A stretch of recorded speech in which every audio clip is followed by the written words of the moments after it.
Welcome to the Squared Circle Jerks podcast G1 recap. We're finally done, a month late. How do you feel about this, Byron? I feel like breaking into song. I feel like that's an option. What tune do you got for us?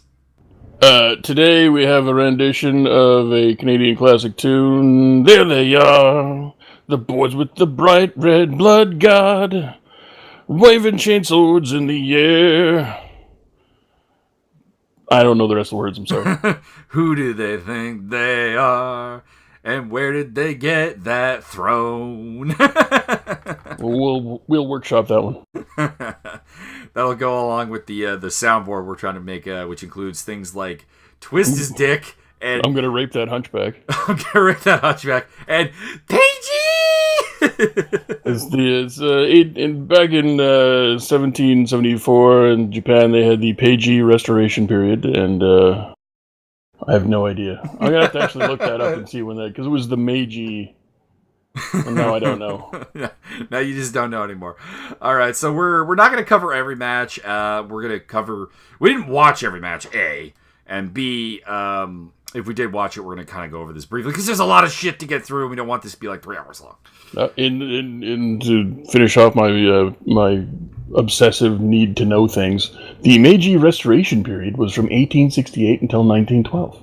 There you go. That was like their big leap forward. They opened themselves up to the Western places and went, "Oh fuck, we're peasants. We need to we got awesome swords and shit, but we really need to figure out guns and things might be helpful. And armor and things of that nature. Mechanization would help. Mechanization, industrialization.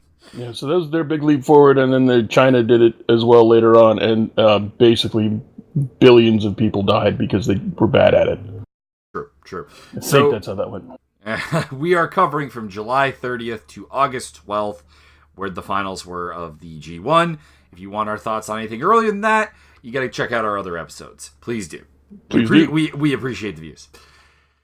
So, the first match we're going to talk about was Jay White versus Hangman Page. From July 30th show. They had a quite good match that Josh Barnett decided to get involved in. For the U.S. title, and I had hopes that I was going to be able to turn the corner. Didn't he get involved in the Jay White Juice match? I thought it was. Oh yeah, that was it. But these guys still had a good. They had a really good U.S. title match. Yeah, it was fantastic. I think that started my Hangman Page kind of minor obsession. Appreciation. We'll go with that. Yeah, well, that and all of his appearances, all of his excellent work on BTE. Oh my god. It's so funny when he shows up. This is true. I don't think you understand. I will kill someone for that book. So the story going into this is Page hadn't won a single match yet. I think. Yeah, no, he hadn't. He didn't win until, spoiler alert, he beat Suzuki. Well, he had the win over Bad Luck Fale when Fale got DQ'd. That was later. No, wasn't that like his first one, and then he lost everything after that. He just wasn't really cheating. He wasn't really treating that as a win because DQ victory doesn't really count. I don't know. I'm looking at the Wikipedia page. Unfortunately, it doesn't really have dates so much. So I believe he won against Fale early on, and Fale got DQ'd, and after that he was just losing. Yeah. So he hadn't won hardly. Well, let's go with hardly anything. But I had high hopes for this match because they had, like I said, a really, really good match earlier in the year, and this wasn't. This wasn't it. It wasn't. It was still. There was no title involved. There was no real stakes. It was still fairly good, but they definitely did not deliver to the level that we know they can because we've seen it, and that's kind of been the Jay White thing. Yeah, it's just not good enough. We've seen some very good things, but at other times we're just kind of underwhelmed. Yeah, his promos going into the Juice Robinson match were fantastic, but then it just kind of. And to be clear, he's very, very young, so this may come together in an even bigger way eventually. But Jay White actually 37 years old. No, I don't believe so. Jay White is actually 25 years old. There you go, 25. So, I mean, he's got 5-6 years until he's even really in his prime. So yeah. Give the boy time. I'm sure it's something will develop. He has some obvious physical talent, and there's some things that really show at times. He just needs to bring up that consistency level. We watched Suzuki versus King of Darkness Evil. Wasn't really a big fan of this one. I think the key here is that Minoru Suzuki only really works well with a glorified babyface, because the entire match is basically trying to invoke Faith's sympathy onto Evil, and I don't think that really works. No. We had a similar problem when it was Sonata and Evil for the titles against KES, because KES kind of functions on the same level. Like, we're here to generate face sympathy, but these are not... They're not faces. LIJ is not heel anymore, but they're not face either. They're tweeners. Yeah. So that psychological value is kind of lost in a match like this. If they were going to take the tweener and make him the face of the match, they didn't do it right. That's just kind of all there is to it. And I put most of that on Evil. I mean, he should know what to do by now. Well, I mean, Minoru did everything he could to make him like the face. So, That's what I'm saying. Like, this is definitely not Suzuki's fault. Either somebody told Evil he had to work a certain way and he just did what he was told, or he just wasn't, like, can't get around the whole I'm not a heel right now. Like, not right now, not today, I'm not a heel. Yeah, I also think that it's the wrong combination there because Evil's so big. Like, I think it'd be like, well, I think we saw Minoru Suzuki versus Elgin at one point in this tournament, and it was a similar kind of problem that the dynamic just doesn't really work. Mm-hmm. So there definitely is that. Although Goto's fairly big, and they worked with Goto, so there you go. I guess it's not just a size thing, but it's definitely harder to make it work with like a big babyface in peril type situation. Yeah. Suzuki went over here. Suzuki was more impactful to the tournament, so I mean he is the guy you put over in this instance. Then we watched Okada versus Elgin to round off our July 30th watching. Yeah, it started out really good, kind of lost it in the middle, and then Okada being Okada, the whole thing wrapped up rather nicely. Yes, the end of this match is definitely worth watching, but it does lose its way at various points. So that wraps up the July 30th show, and then we go to the August 1st show, and this was a very, very, very good show. Oh my God. To the point where we actually watched all 5 tournament matches, which we did. Is great. We opened up with Tomohiro Ishii versus the bad boy, Tama Tonga. The bad person. We had the firing squad come down to interfere on behalf of Tama Tonga, but he fought them all off because he is a tough son of a bitch. But in the end, we got this a very, very good one. Tama Tonga goes for the gun stun, gets countered into a brain buster, and then countered into a gun stun. And Tama Tonga does get the 3, does get the win. Ishii looks strong as fuck, which will come into play later on in the tournament, obviously. And Tama gets the win to make the firing squad a threat, which I think was hit and miss in this tournament. Maybe there's a longer plan. Maybe there's something down the road that Gato's got. But I feel like maybe they're waiting for Hikuleo to come back from injury or something. Yeah, I feel like the whole firing squad thing, it's been very hit and miss. There have been times where they made Tama look pretty strong and Fale look pretty strong, and even Tonga Loa look pretty strong. But there have been other times where they really have not, and they've kind of gone to that delusional, cowardly heel place that you and I, of course, rage on about WWE for. And to a degree, there has been some of that here. So I'm going to have to rage on that as well. Yeah, I don't know. It's again, one of these things where I'm more than willing to give Gato time. Gato's got a great track record, and I want to see this come together. And I want, because, number one, I'm actually a big Tama Tonga fan.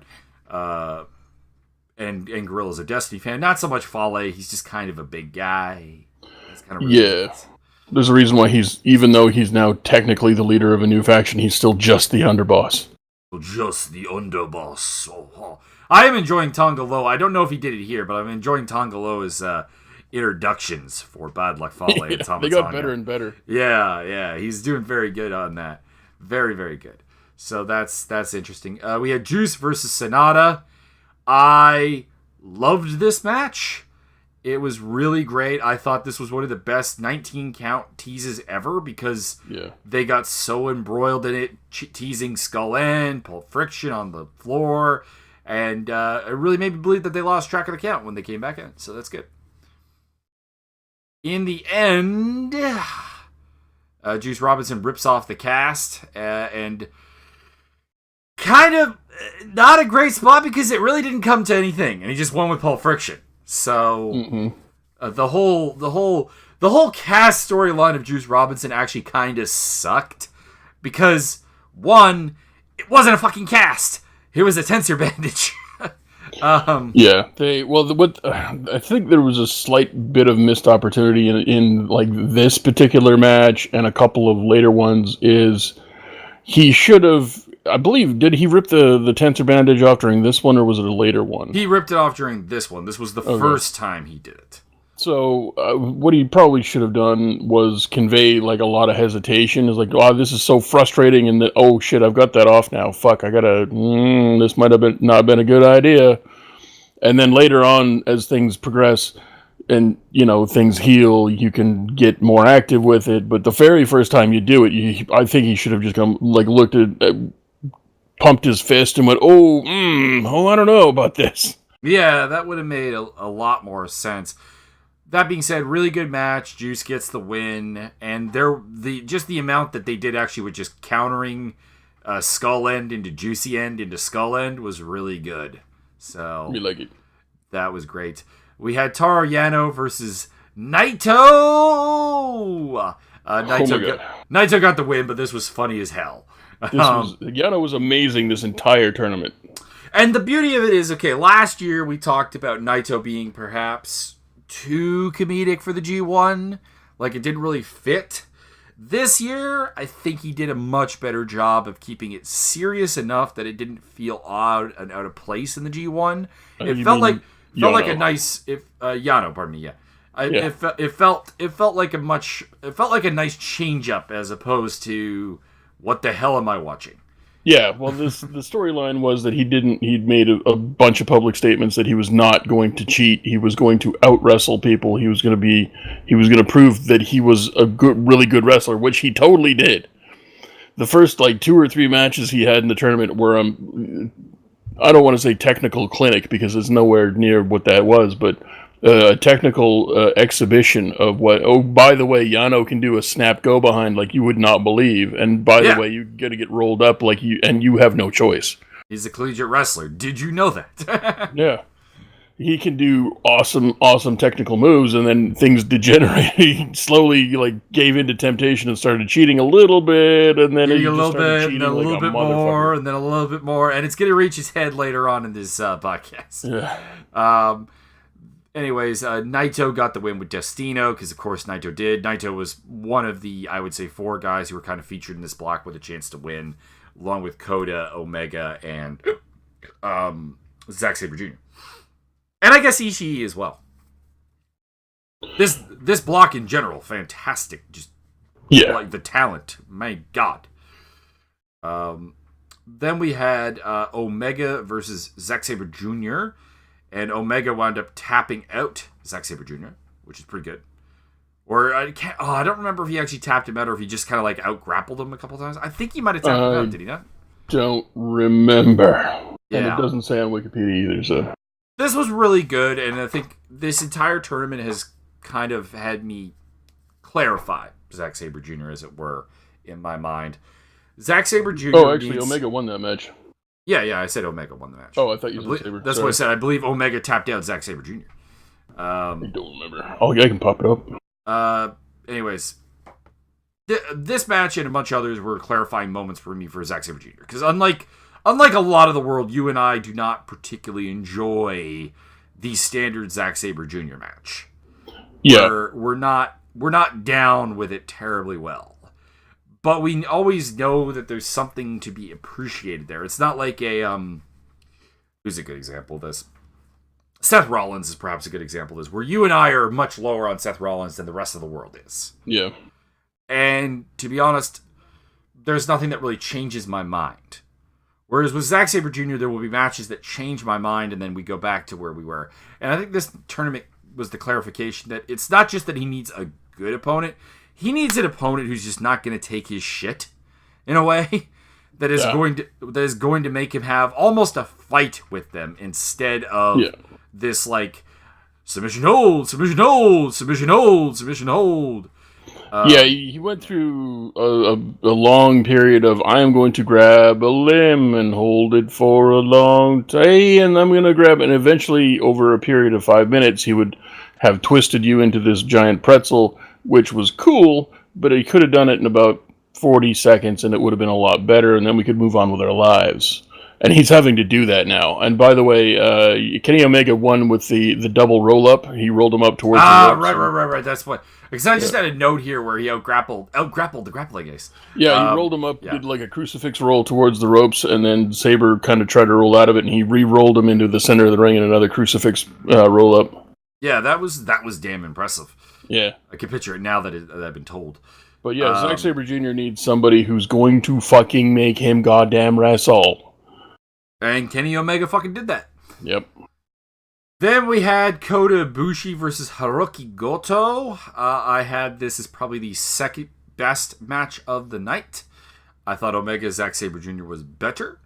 And Yano's match you could argue Yano Naito. Like those are the top three, I think, in my opinion. Then Juice and Ishii versus Tama Tonga was the worst, but it was telling that story of the firing squad and the interference and stuff. So that's fine. This was really fucking good. Ibushi won with the Kamigoye.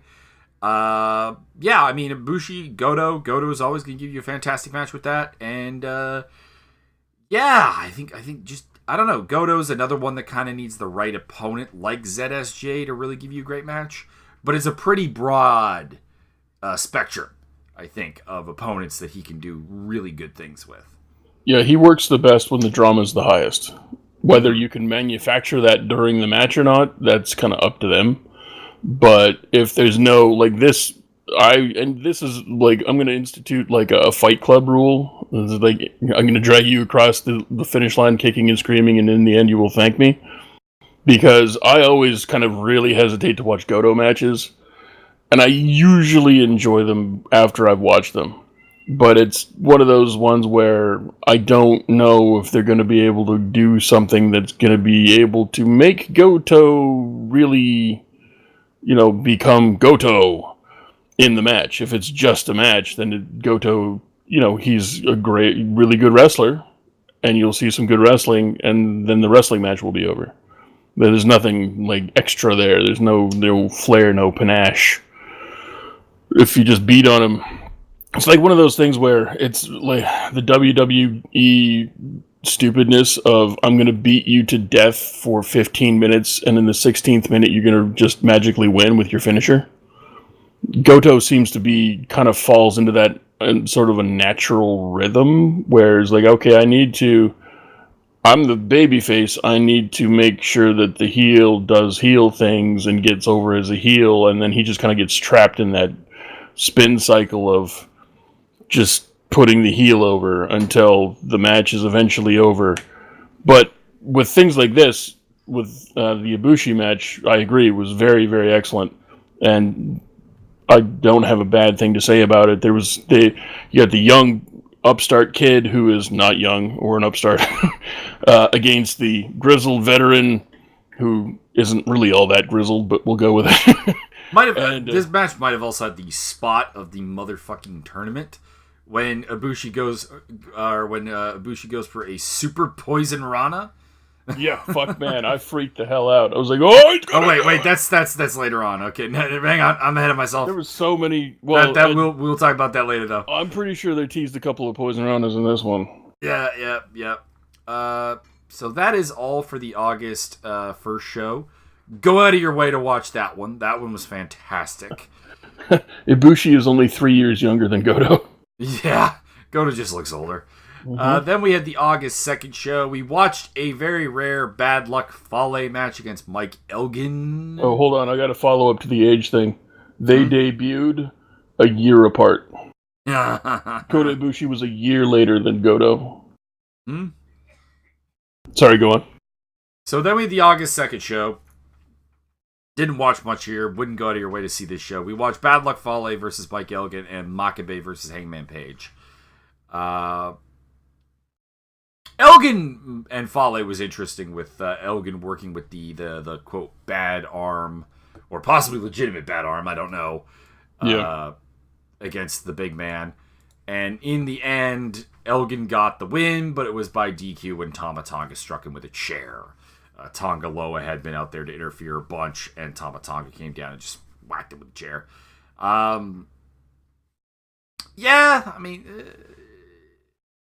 Firing Squad's deal seems to be they don't care about wins and losses, and it's a bit of a problem. Yeah, it just wasn't. I thought it would have been a better match just to see what was going on, but with Elgin working hurt, it was just kind of an easy thing to get. Oh yeah, we'll just do interference, and whatever. You'll still look strong. It's predictable. It's kind of wrestle by numbers.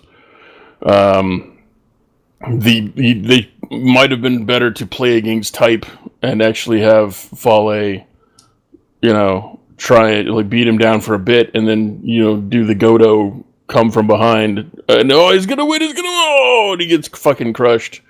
Yeah, that would have been more fun, I think. And Hangman versus Makabe was pretty fucking good. This was the first time I think we noticed that deadlift suplex that Page had been doing this whole tournament. That's freaking awesome. Was it? No, yeah, it was the two against Makabe. It was a deadlift T-bone suplex, which is what are you even doing? What are you even doing? That was a relatively short match. Hangman got the win with rites of passage. So Hangman got the win. Was this his first win, or did he beat Jay White in the prior match? Let me look here, Mr. No, Jay White defeated Page, and this was his first proper win. He had got the DQ. Yeah, because he got the book away from Omega. Yeah, I will kill to have this book. August 4th show, pretty goddamn great. We watched holy shit, 3 matches we're talking about. Yano versus Sonata. Classic. Versus Sonata. Classic. This was great. Yano opens up the matchup by jumping Sonata from behind and hog-tying him with his shirt. And then Sonata has to hop his way to the ring. As Sonata, of course, at this point, it's all about trying to get that Paradise Lock. And he Paradise Locks Yano on the outside. And Yano's like, Rocky, help me!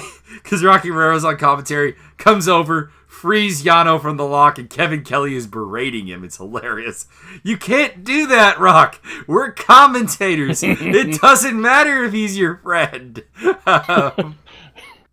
Fucking Sonata's like, hey, I didn't do anything. Sonata eventually does defeat Yano with... He pulls the barricade in, pulls the tape in, tapes Yano to the barricade, puts him in the Paradise Lock, and, although the other way around, on his back instead of on his gut. And Rocky tries to make the save. Sonata catches him, and then puts him in the Paradise Lock and puts his headset on. Get Milano! Get Milano! Kevin! Get Milano! Because Milano AT is, of course, at ringside doing commentary, and he's the only man who can get Rocky out of the lock. And your boy Sonata looks over at Milano. He's like, "Is that good? You like is that good? Do good?" It's nice that Sonata's stopped antagonizing Milano now, and it's like it's now looking for his acceptance. His young rebellious phase is over, and now he just wants Daddy's approval. Yeah, pretty much. This was great. You called it hands down. You're like, Sonata plays the perfect straight man to Yano, and you were absolutely correct. This might be the best comedy match I have ever seen. And I watched ECW when a tag team title match turned into a pose down. That was amazing. This was better. This was great. And Milano eventually does come over to help both Yano and Rocky get out of the Paradise Lock. Oh my god. So good. And then we followed that up with Tomohiro Ishii versus fucking Kenny Omega. Oh. Holy shit. We finished that, and I said right out loud, that is 5 stars. That has to be 5 stars. That is, yeah. Did it get 5.5, I believe? It did. Papa Meltzer, bless, gave him 5.5. That was, so we went from possibly the best comedic match of all time to a plus 5-star match. Holy shit, fuck. We skipped over Juice versus Zack Sabre because I didn't have any faith that was going to go a place I wanted to watch. I kind of did, but it was kind of one of those ones we were watching late at night, and it's like, all right, we don't have a ton of time here. Let's kind of maximize what we got. And I thought that these 3 matches that we're breaking down right now were definitely the answer. And I was fucking correct. Because they were great. Go watch this match. There's not really a lot to describe about it. It's Omega versus Ishii. It's brutal. It's awesome. And Pitbull got the win. I believe this was Omega's first loss in the tournament.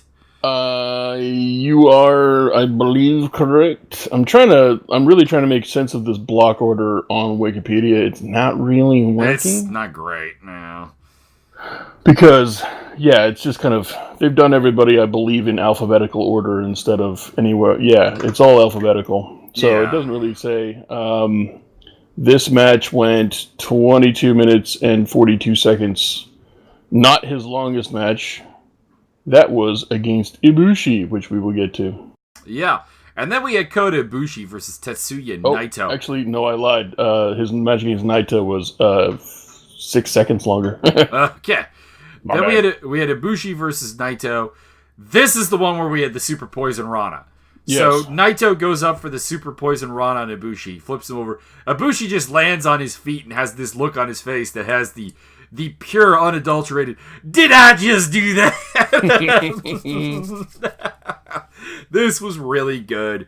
Really, really good. We did have one New Japan moment here where Naito hits the Boombaye, and he does not get the pin, and then just immediately after does the Kamigoye, and it's kind of like you're flip flopping your Japanese girls again. Ibushi won this match, did he not? Yeah, Ibushi won this match. Naito kicked out of the Boombaye, and then got hit with the Kamigoye, and Ibushi won. There. Yeah, because you'd say, oh yeah, Naito hit him with the Boombaye, and I'm like, no. But this one thing I was very, very interested in was this harkens back to their match last year in the G1. Yes. And it was Kota's first G1. He didn't do that. Let me look it up. Last year's G1, Kota Ibushi. Mr. Ibushi, where are you, sir? 10 points, actually. Never mind. I'd shut my mouth. Did reasonably well. And the storyline, of course, was Naito saying he didn't belong in the G1. Yeah, so he got 10 points last year and 12 points this year, so he's moving up in the world. Last year, Naito talked tons of shit about him. You don't belong here, this, that, and the other, and did beat him in the tournament, thus proving his point.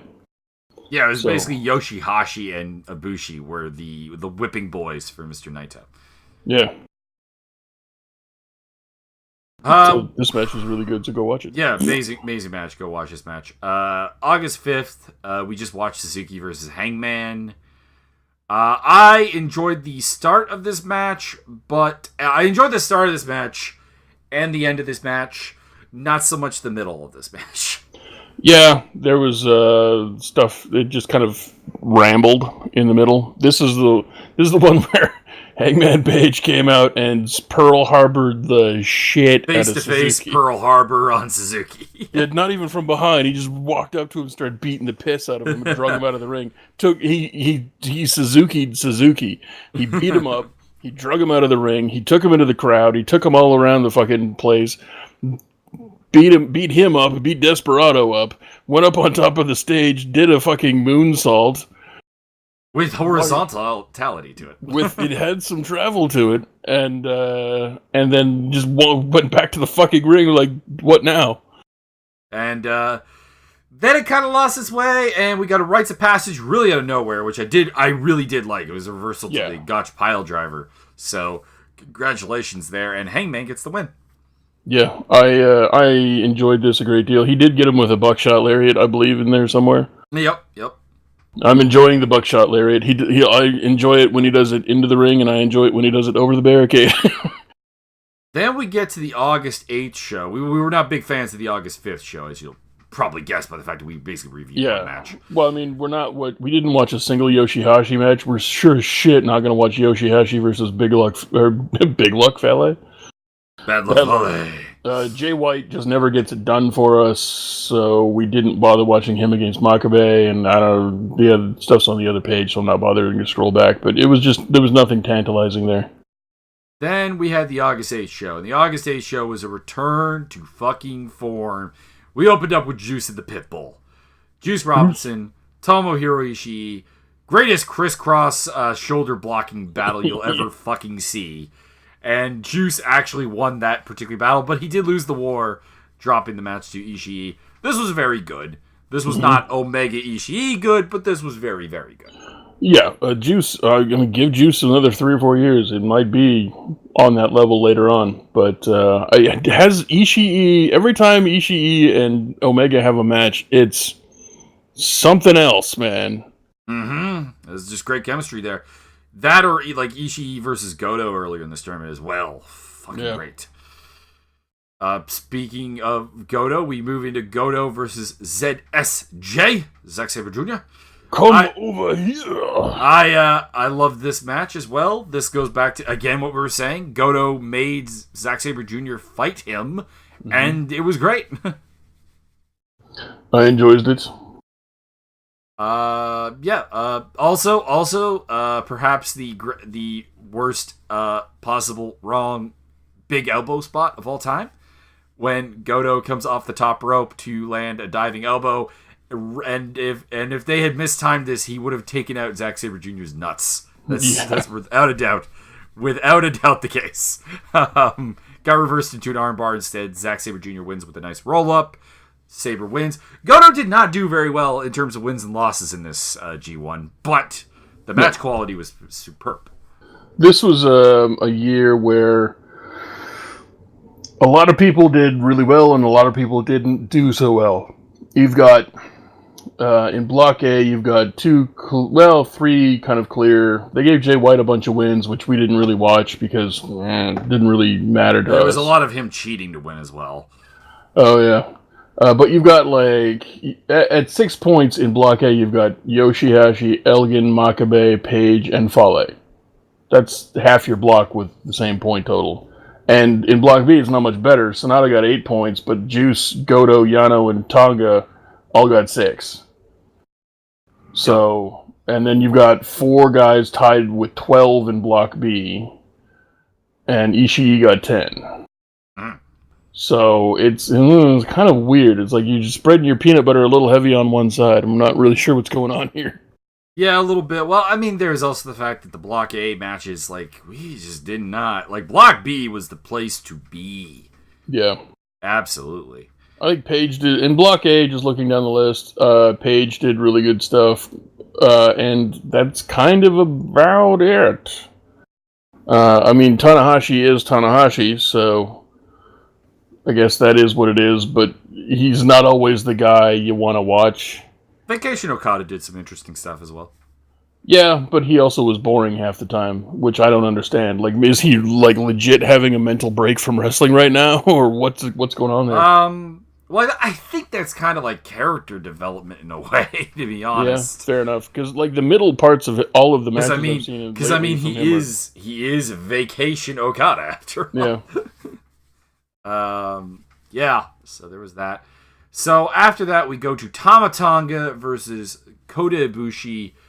This was not a great match. It was the worst of the 5 matches we're talking about. But it was set up to not be good, though. It was a huge storyline matchup, obviously. Yeah. Tama ends up getting the win with a pop-up stun gun, which is a cool move. The Tongans came in, interfered. Kenny Omega came in for the save. And in the end, Kenny gets laid out with a Tonga Loa powerbomb. By the way, has anyone ever sold the Tonga Loa powerbomb this hard? Seriously. Yeah. Hangman Owens, barefoot, or Hangman Page and Chase Owens, Hangman being barefoot, come out to make the save and send the Tongans packing. And they're like, Kenny's got a match next. He's down, and it's against Toru Yano. Who immediately rushes to the ring. He's like, he's down. Start the match. Start the match. Whipping off his clothes. Check me now. Check me now. This was he didn't even do the RVD thing. He didn't do the robe check thing. No. I just want this match now. No, he whipped his gear off. He ran over to the ref, going, "Check me!" Like lifting his legs up, like kicking, like he's doing a weird dance step. Like check. Come on, ring the bell. And he goes right for the pin. Yep. This was again another comedic masterpiece. The highlights of this included doing a dragon screw leg whip with a turnbuckle pad. Yeah, it's devolved into... so he didn't get the pin right away, and then he goes to each individual corner and starts ripping the turnbuckles off. He got 3 of them off, and Chase Owens stopped him on the 4th one. Yeah. Did he? I thought he got that one off, too. No, well, he eventually did, but not originally. Okay. No, it was Kenny who took off the 4th one, actually. Oh, yeah, right. Remember?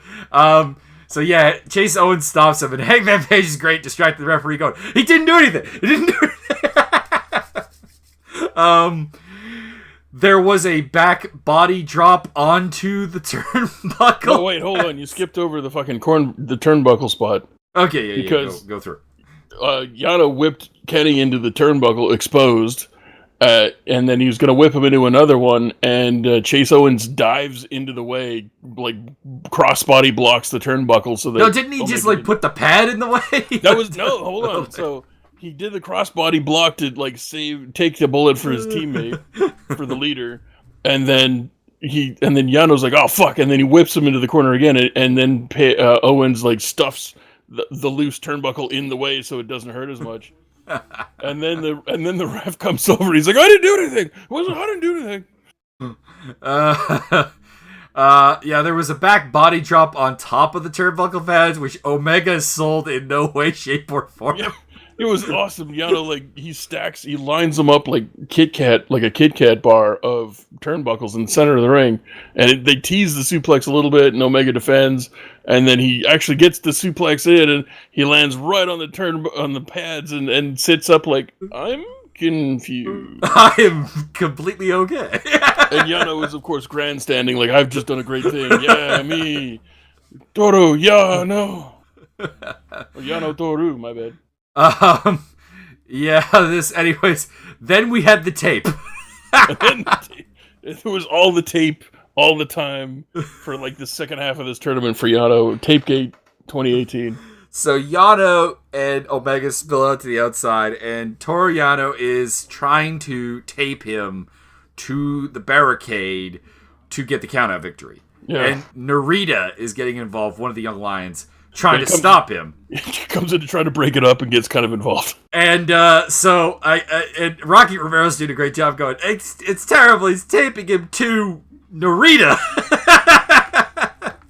So Toru Yano tapes Omega and Narita arm to arm together and dumps Narita over the barrier and makes Kenny Omega carry his dead weight back to the ring. And then he's got a young boy anchor. And then it doesn't matter because they do a double clothesline to Toru Yano with the tape. Narita's never been more over in his life. not in a million. You got the biggest rub ever. They did the double clothesline, and then Kenny Omega raises their arms together, like, this guy right here. This is the man. This guy is awesome. And they get the tape off, and he gives him a big ass hug, and he's like, yeah, thanks, man. You're awesome, great. And as Narita's climbing between the ropes to get out of the ring, Yano jumps Omega from behind, slamming him into Narita and knocking him back out. Oh my god. Red Shoes ate a low blow. Yes, by proxy, because Omega was hugging. I don't know how that happened. So what happened is Kenny goes behind Toru Yano to go for the German suplex. And Yano, in his desperation to not get suplex, grabs Red Shoes. Oh, right. And we have a three-way German suplex going on. You can't suplex both of us. and then Yano does a go behind and throws Omega into Red shoes. So he's got him in the German suplex position. And then the low blow to the ding dong. Yeah, and he gets him right in the ding ding. Double ding ding spot. Double ding ding spot, classic. So he ding dings the ref and Omega at the same time. And then the Tongans came in. And they beat up Owens and Page. They gun stun to Yano, gun stun to Kenny. And then Tama Tonga rolls Yano on top of Kenny to give Yano the win. Yep. So Yano gets to play, absolute spoiler. Kenny gets to look strong as hell. He got beat up before the match, still put up a great match. And then he got beat up after the match, and that's the only reason he lost. Fucking hilarious. So that was booked to perfection. Could not have done that better.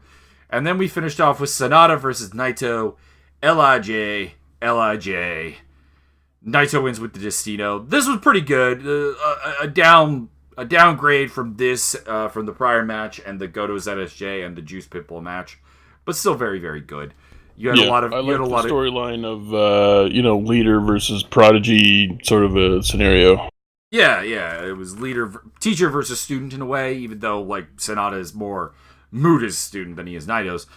But yeah, this was very good. There was a lot of really good. Probably the highlight was Naito goes for the Tranquilo pose after avoiding it and gets drop kicked in the face. Right in the face. Because Sonata knows what's coming.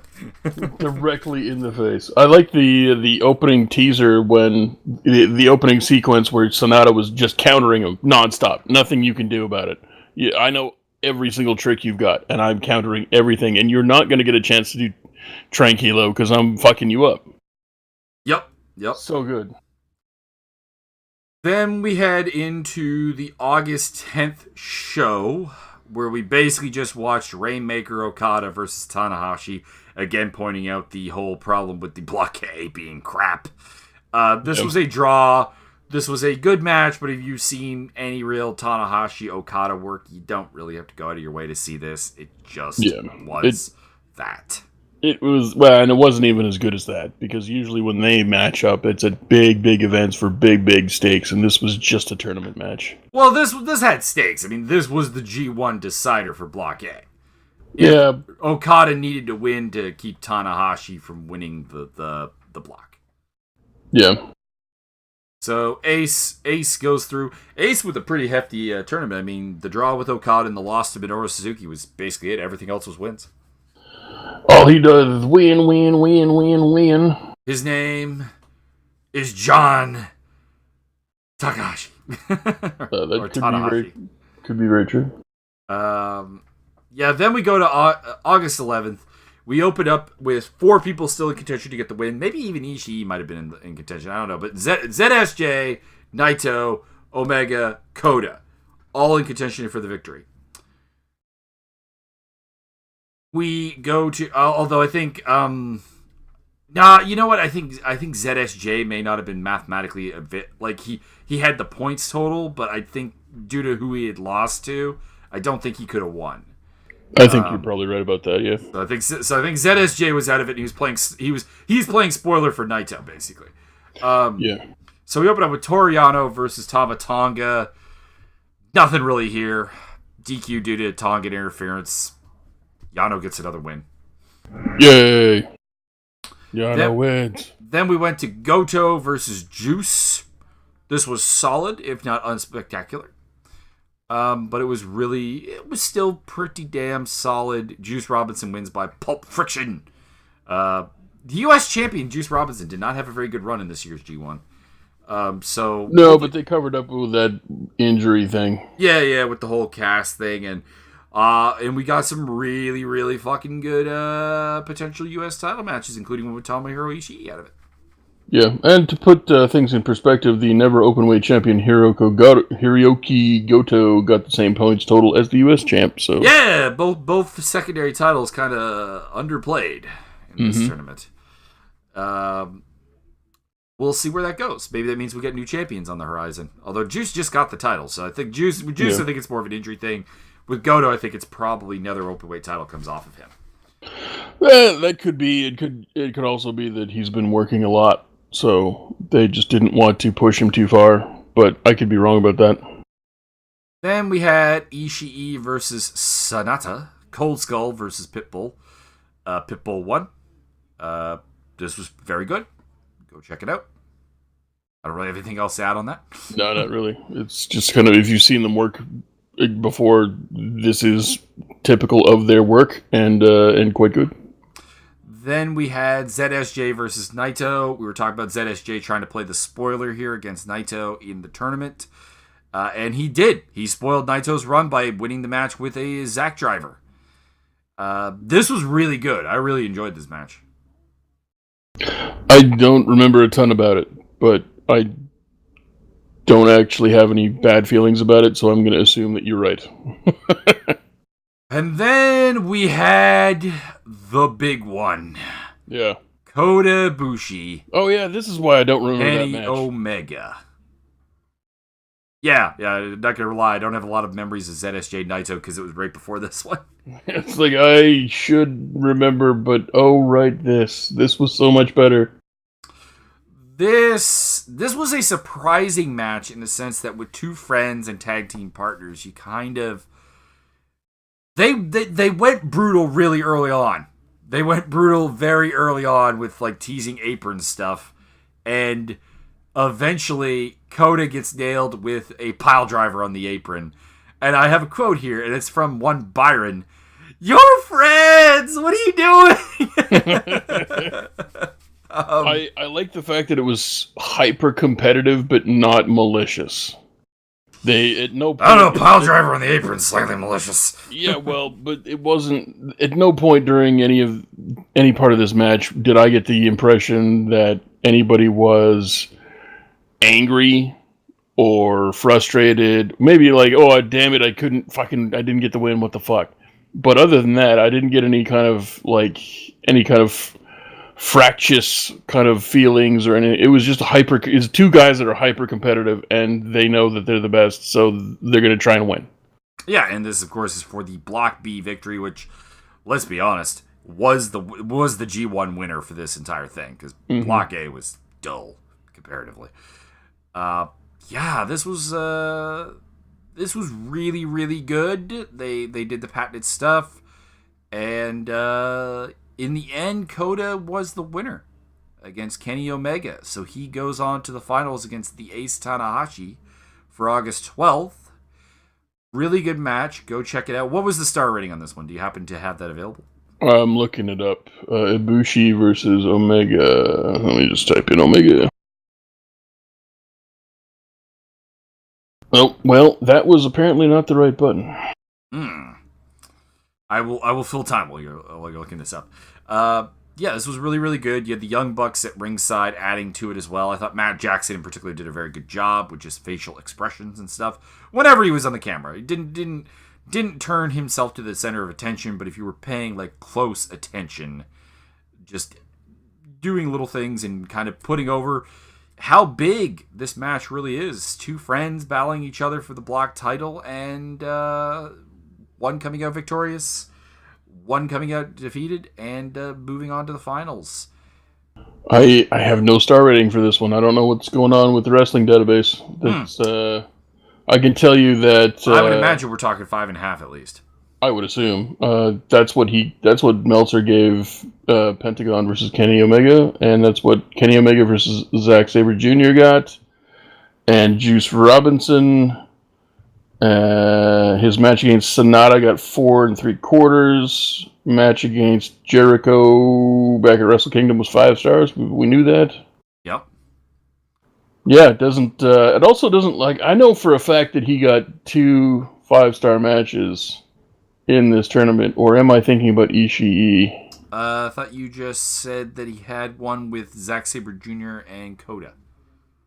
Those were Kota I can't find. It's 4 3/4 for Sanada. You also said Zack Sabre Jr. and Juice. Yeah, those were 4.5. 4.5. Okay. It's weird because I would have said actually the match with Sabre was better than his match with Sanada. That would just be I don't know. My personal opinion. I'm scrolling pretty down. I'm pretty far down. Okay, so in the Pro Wrestling Dontaku, he got the lowest score ever of 4 stars against Hangman Page. Yeah. So we move on to the finals. Golden Star Kota Ibushi, Ace Tanahashi, the Battle of Golden Ace. And I had a mark-out moment at the beginning of this match. A mark-out moment. I may have peed myself when we realized that to counter basically Kenny Omega being in the corner of Kota Ibushi, it was Shibata in the corner of the Ace. It wasn't really Shibata. I just told him it was. It was. Don't lie to the people. They'll watch the match and then they'll be like, Byron lied to us. We can't take anything he says seriously anymore. I'm not sure why they would in the first place. This was not as... Oh, yeah. Well, if I may just butt in about the Okada-Tana match, because we didn't talk about that a lot. But the ending of that was pretty fucking fantastic, because Tana goes up for the high fly flow, hits it, gets 2 count, going back up for the high fly flow, even though he knows that a draw with... And knows that there's like 10 seconds left. Knows with a draw, he will get the win of the block. So that was a really nice ending to that draw.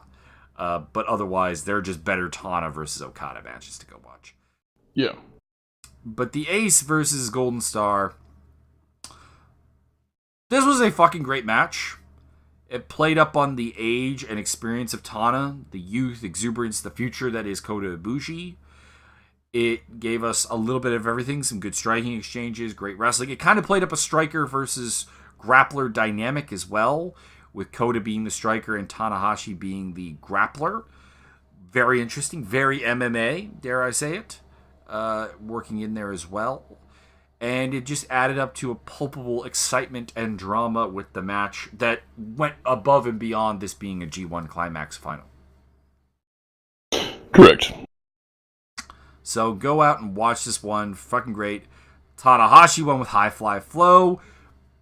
Pretty surprised by that you would give Tana the G1, but maybe you give him one last title reign, one less Wrestle Kingdom main event. Could also be the case. Also, there are, of course, the concerns with Kota Ibushi contract-wise, not willing to really commit to New Japan on a full-time basis. So, admittedly, you probably don't want him. As big as him versus Omega would be at the G1, you have Omega talking about possibly leaving the company at the end of his contract, possibly. And you have Kota Ibushi not really willing to commit to a long-term basis with the company. So that's probably not really the main event from a business level you want at Wrestle Kingdom. Yeah, we know for a fact that the Golden Roads Elite, they are going to be negotiating as a block. Golden Roads Elite Hangmen. Yeah, well, I'm not really actually sure how many people are in this block group. It's basically the core being the Elite crew minus Skrull, whose contract I guess just runs longer. Yeah, and therefore he can't really get in on this. Although I assume the precedent of these negotiations would also affect Skrull down the road. Yeah, I would assume so, and he'll be folded into that group at some point. I mean, he's in the group. It's just that contractually doesn't sync up with everybody else. Yeah, everyone else happens to more or less have their contracts expiring at the same time. After the success of All In, I have to assume that they're not going to the WWE. There's no point. I assume that because Cody Rhodes says that we're all doing the same thing and no one's contradicting him, that it's not WWE, because I don't see Cody going back. Yeah. Like I can't not see now. it. No. Later, much later, but not now. But like right now, Cody seems to be having a blast. He's also in that point of life where like he's married, but he has no kids. It's him, Brandy, and the dogs. So they can do the downsides of being on the road all the time are not as extreme for him. Yeah.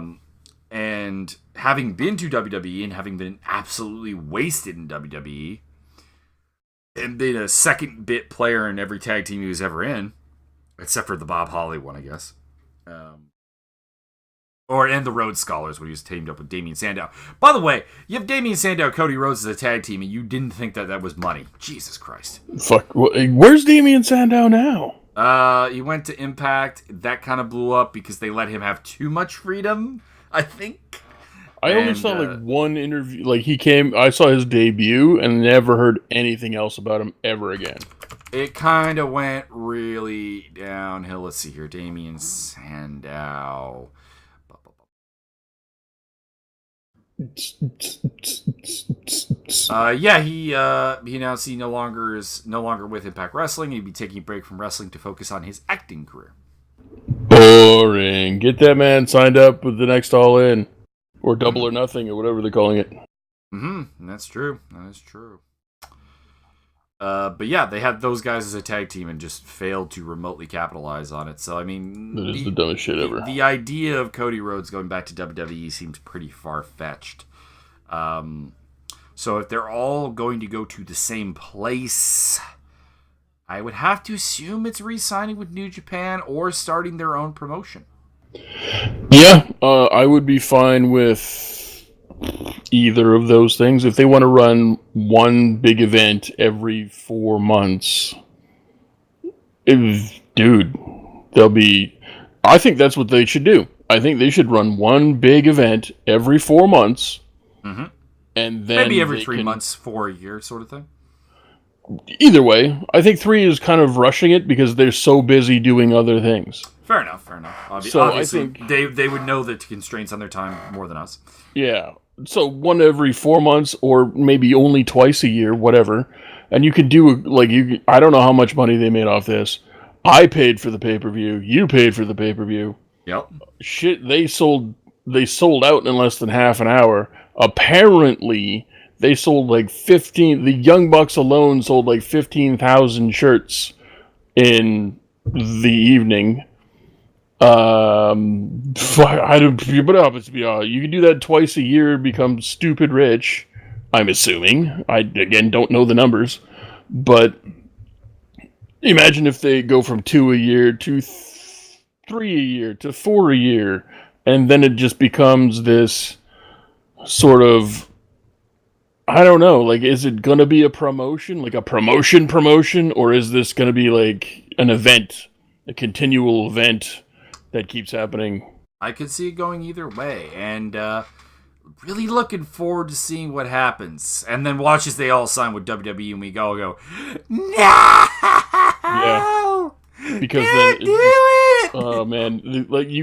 We're on the cusp right now of a potential resurgence of almost a reincarnation of what pro wrestling can be.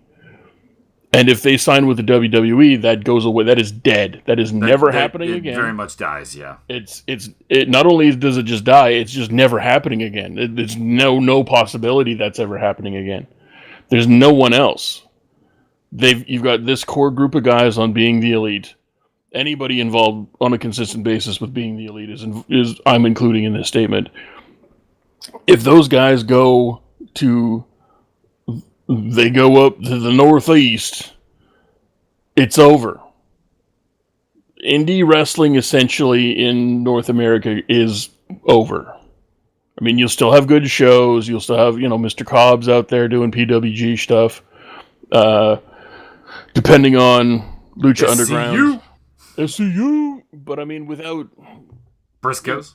Even but I mean, even without if those guys go away, SCU doesn't have a platform anymore.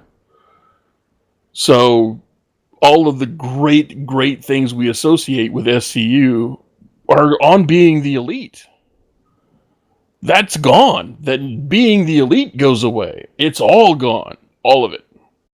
Yeah, because WWE won't let them... If Being Elite continues, it'll be like WWE screened, produced, etc., which might bring in more production value, but will absolutely kill the show. And I don't see how there is no amount of production value that could make that better. Nothing. No. Like, if you could take WWE's budget for production value, give it to them without WWE being involved, that would be better. But to have that production value and then compromise the writing and the core material would be not remotely worth the trade-off. Not even close. I dare I say it, I cannot conceive of a day when these guys, as a group, just go to the WWE.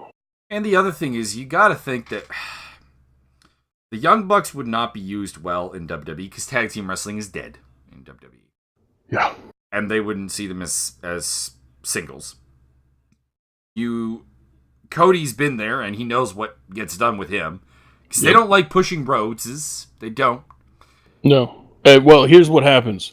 Here's what happens when they go to the WWE. The Young Bucks get downgraded past Generation Me and are jobbed out to Sanity, who aren't even on TV. Then they take Kenny Omega, the best bout machine, number one wrestler in the world as voted by people. I don't know who it's voted on. PWI, number one wrestler this year, Kenny Omega. He then becomes Zack Ryder's errand boy. Oh. And Hangman Page gets released from NXT, where he's been relegated to for the past 8 years. Marty Scurll shows up one time and gets super kicked by your boy Dillinger, and we never see him again, and there's no talk about him, and he's never on any show until he's released mysteriously 8 months later. I think that they might... Allow me to say this. I'm hypothesizing this is a best-case scenario in WWE, that Omega gets a somewhat AJ Styles-like push. That's the best-case scenario. Hangman Page ends up getting released or is used as a jobber because he's Southern, and Vince McMahon doesn't like that. He's not that far Southern. I know he's not, but this is Vince we're talking about. That's true. Young Bucks dead because they're tag team. Marty Scurll is a 205 jobber and basically along like maybe a Jack Gallagher level. And Cody is back to being Stardust. That's the best case scenario. Yeah, I would say that's absolutely the best case scenario. And so they bring Kenny Omega in to the Royal Rumble to give him the big AJ Styles rub. He blows the roof off the house, and then he gets sent down to 205 Live. He can't make 205 no more. But like he ends up with like secondary title run. That's about it. Yeah. Or maybe the SmackDown World Title. Or we could have the future of pro wrestling in North America. I mean, flip a coin. Let's see what happens. Yeah. Yep. So here's hoping. You know what we want. Sound off with what you want. And I hope everyone enjoyed the G1. We're behind on Lucha Underground. We're going to fix that next week. Next show is going to be all about Lucha Underground. We're going to catch up on that. We're going to get ourselves all jazzed up and ready to handle that. We'll also have some NXT stuff in there as well. That's next week's show. I totally forgot to watch any NXT or I they had the takeover, and so you don't watch the episode after takeover, and then I just stopped watching. You haven't missed anything tremendous, put it that way. But have I missed the finest? He did have a match. I will have to investigate that.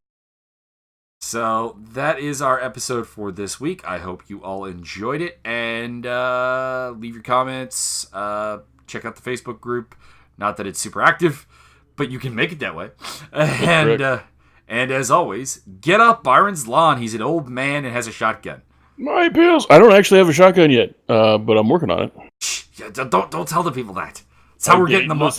That's how we're getting them off the lawn. Listen, I don't have a shotgun, but I got a 300 Weatherby Magnum, and if you don't get off my lawn, I'm going to blow you off my lawn, and I'm going to sweep the rest of the parts off with a fucking tiny, tiny brush. There's another one for the soundboard. Blow you off my lawn. Giggity.